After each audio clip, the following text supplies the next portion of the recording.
നാട്ടിൽ നിന്ന് നമ്മുടെ കുഞ്ഞിൻ്റെ ഫംഗ്ഷനൊക്കെ കഴിഞ്ഞ് ബാംഗ്ലൂർ ഞാൻ തിരിച്ചെത്തിയപ്പോഴേക്കും നമ്മുടെ സൂര്യ ആൻറ്റിയുടെ അനിയത്തിയുടെ മോളായ നമ്മുടെ നിഷ മോളുടെ ഹാഫ് സാരി സെറിമണി ആയിരുന്നു കേട്ടോ ഇന്നലെയൊക്കെ ഇവിടെ ഭയങ്കര ബഹളമായിരുന്നേ. അപ്പോൾ രാവിലെ തന്നെ നമ്മുടെ പൂക്കാരൻ ചേട്ടൻ വന്നപ്പോൾ നമ്മൾ പൂ വാങ്ങിക്കാൻ വേണ്ടി പോയി. പരിചയമുള്ളതുകൊണ്ട് തന്നെ കുറച്ച് നേരം സംസാരിച്ച് കുറച്ചധികം നേരം വില പേശിയിട്ട് നമ്മൾ പൂ വാങ്ങിയിട്ടുണ്ടായിരുന്നു കേട്ടോ. ഞാനിവിടെ വാങ്ങാറ് ബാംഗ്ലൂർ മുല്ലയാണ്. നമ്മുടെ സാധാ മുല്ല ഇവിടെ ഉണ്ടെങ്കിലും എനിക്ക് പേഴ്സണലി ഇഷ്ടം ബാംഗ്ലൂർ മുല്ലയാണ് കേട്ടോ. വാങ്ങി ഞാൻ നേരെ പോയത് സൂര്യൻ്റെ മുന്നിലോട്ടാണ് കേട്ടോ. അപ്പം തന്നെ വായിലിരിക്കുന്നത് മുഴുവൻ ഞാൻ കേട്ടു. വേറെ ഒന്നല്ല കേട്ടോ, നമുക്ക് വേണ്ടിയിട്ട് മുല്ലപ്പൂവൊക്കെ കെട്ടിയത് ഇതുപോലെ നല്ല ഭംഗിയാക്കി വെച്ചിട്ടുണ്ടായിരുന്നു. അത് ഞാൻ അറിഞ്ഞിട്ടുണ്ടായിരുന്നില്ല കേട്ടോ. ഇന്നലെയായിട്ട് നമ്മുടെ വീട്ടിലും സൂര്യൻ്റെ വീട്ടിലും ആകെ ഹറിബറി ആയിരുന്നു കേട്ടോ. മൈലാഞ്ചിയിടലും ഇന്നൊക്കെയുള്ള വളയുമാലയൊക്കെ സെറ്റാക്കലൊക്കെ. അതുകൊണ്ട് തന്നെ ഒന്നും വീഡിയോ എടുക്കാൻ എനിക്ക് പറ്റിയിട്ടുണ്ടായിരുന്നില്ല. നമ്മുടെ ഒരു വീട്ടിൽ ഫംഗ്ഷൻ ഉണ്ടാകുമ്പോൾ നമുക്ക് തിരക്കുകൾ ഉണ്ടാവില്ലേ, ആ ഫീലായിരുന്നു കേട്ടോ. മൈലാഞ്ചി ഇട്ട് കൊടുത്തത് ഞാനാണ്, അത്ര പ്രോ ഒന്നല്ല. ഇതുപോലെയൊക്കെയാണ് കേട്ടോ ഇട്ട് കൊടുത്തിട്ടുണ്ടായിരുന്നു. 2-3 കൈ ഉണ്ടായിരുന്നു. ഇത് നമ്മുടെ കുഞ്ഞിൻ്റെ ഫ്രണ്ടിന് വേണ്ടി അയച്ചു കൊടുത്തതെന്ന് എടുത്തതാണ് കേട്ടോ ഞാൻ. പണ്ടൊക്കെ നാട്ടിൽ കല്യാണമൊക്കെ ഉണ്ടാകുമ്പോൾ ചേച്ചിമാർക്കൊക്കെ പോയിട്ട് ഇട്ട് കൊടുത്തായിരുന്നു. ഇപ്പം എനിക്ക് അതിനോടൊന്നും ഒരു ഐഡിയ ഇല്ല കേട്ടോ. ഇപ്പോൾ പുതിയ പുതിയ ഡിസൈനുകളാണല്ലോ. പിന്നെ ഫംഗ്ഷന് നേരം തെറ്റാതിരിക്കാൻ വേണ്ടി ഇതേ നമ്മുടെ സൂര്യാൻ്റെ 2 പൊതി ബ്രേക്ക്ഫാസ്റ്റ് രാവിലെ തന്നെ വീട്ടിലെത്തിച്ചിട്ടുണ്ട്. നീ ഇത് ഉണ്ടാക്കിയിട്ട് ഇതിൻ്റെ പേരിൽ ലേറ്റായിട്ട് വരരുത് എന്നാട്ടോ പറഞ്ഞിട്ടുണ്ടായിരുന്നത്. ഇതൊരു തരം രാമശ്ശേരി ഇഡ്ഡലിയൊക്കെ ഉണ്ടല്ലോ നമ്മുടെ നാട്ടിൽ. പക്ഷെ അത് എക്സാക്റ്റ് അതാണോ എന്ന് അറിയില്ല കേട്ടോ. ഞാനത് ടേസ്റ്റ് ചെയ്തിട്ടില്ല. ആ ഒരു ടൈപ്പായിരുന്നേ. പിന്നെ എനിക്കിവിടുത്തെ ഫുഡിനോട് പൊതുവെ ഇഷ്ടമില്ലാത്തതുകൊണ്ട് ഞാനും കുഞ്ഞിനും ഒന്നിന്ന് ഇങ്ങനെ വേണോ വേണ്ടോ വെച്ചിട്ട് കഴിക്കും. നമ്മൾ കഴിച്ച് തീരുമ്പോഴേക്കും താഴത്തെ വീട്ടിലെ കുട്ടി വന്നിട്ടുണ്ടായിരുന്നു. അവൾക്ക് ഹെയറും മേക്കപ്പൊക്കെ ചെയ്ത് കൊടുത്തു. അങ്ങനെ ഞാനും ഒരുങ്ങി ഒരു ഹറിബറി ആയിട്ടുള്ള ഒരുക്കായിരുന്നേ. സാരി കൊടുത്തതൊന്നും ഒട്ടും റെഡി ആയില്ല. പിന്നെ നമ്മുടെ കുഞ്ഞിനെ ഞാൻ നന്നായി ഒരുക്കിയിട്ടോ. അവളുടെ ഫംഗ്ഷൻ കഴിഞ്ഞ് അവൾ അറ്റൻഡ് ചെയ്യുന്ന ഫസ്റ്റ് ഫംഗ്ഷൻ ആണല്ലോ. അപ്പോഴേക്കും നമ്മുടെ സൂര്യാൻ്റെ വിളിച്ചുകൊണ്ടേയിരുന്നു. അങ്ങനെ നമ്മൾ നേരെ ഓഡിറ്റോറിയത്തിലോട്ട് പോയി. അവിടെ എത്തിയിട്ട് ഈ ഒരു ഡെക്കോറൊക്കെ കണ്ടപ്പോൾ എനിക്ക് ഭയങ്കര ഇഷ്ടമായിട്ടോ.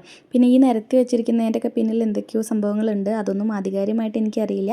എനിക്കെന്തായാലും കണ്ടപ്പോൾ നല്ല ഇഷ്ടമായി കേട്ടോ. ഞാൻ നമ്മുടെ മെയിൻ ക്യാരക്ടർ നിഷ ഇവിടെ സുന്ദരിയായിട്ട് നല്ല ഭംഗിയിൽ ഒരുങ്ങിയിരിക്കുന്നുണ്ടായിരുന്നു. അങ്ങനെ അവളോടൊക്കെ പോയി സംസാരിക്കലൊക്കെ കഴിഞ്ഞപ്പോഴേക്കും നമ്മുടെ സൂര്യാൻ്റെ ഓടി വന്നിട്ട് എനിക്ക് അവിടുത്തെ ചടങ്ങുകളൊക്കെ പറഞ്ഞു തന്നു കേട്ടോ. ഇതുപോലെയൊക്കെ ചെയ്യണമെന്ന്. അങ്ങനെ അവളെന്നെ അനുഗ്രഹിക്കുകയൊക്കെ ചെയ്തു. നമ്മൾ ഗ്രൂപ്പ് ഫോട്ടോയും വീഡിയോ ഒക്കെ എടുത്തു. പിന്നെ ഞാൻ പറഞ്ഞിട്ടുണ്ടായിരുന്നില്ലേ, ഈ ഫംഗ്ഷൻ എനിക്ക് എൻ്റെ വീട്ടിലെ ഫംഗ്ഷൻ്റെ ഫീലാണ്. ശരിക്കും അങ്ങനെ ആയിരുന്നു കേട്ടോ. തലേ ദിവസം മൈലാഞ്ചി ഇടാനും നാളത്തേക്കുള്ള കാര്യങ്ങൾ റെഡിയാക്കി വെക്കാനും പിറ്റേ ദിവസം ഇവരെന്നെ ഒരുക്കാനും ഒക്കെ ആയിട്ട് ഞാൻ ആ വീട്ടിലൊരു അംഗം പോലെ ആയിരുന്നു. അത് നമ്മുടെ സൂര്യാൻ്റിയുടെ ഒരു ക്വാളിറ്റിയാണ് കേട്ടോ. അവരുടെ വീട്ടിലൊരു ഫംഗ്ഷനിൽ അവർ നമ്മളെ അവരിലൊരാളാക്കി മാറ്റും. അതിനൊരു പ്രത്യേക കഴിവാണ് അവർക്ക്.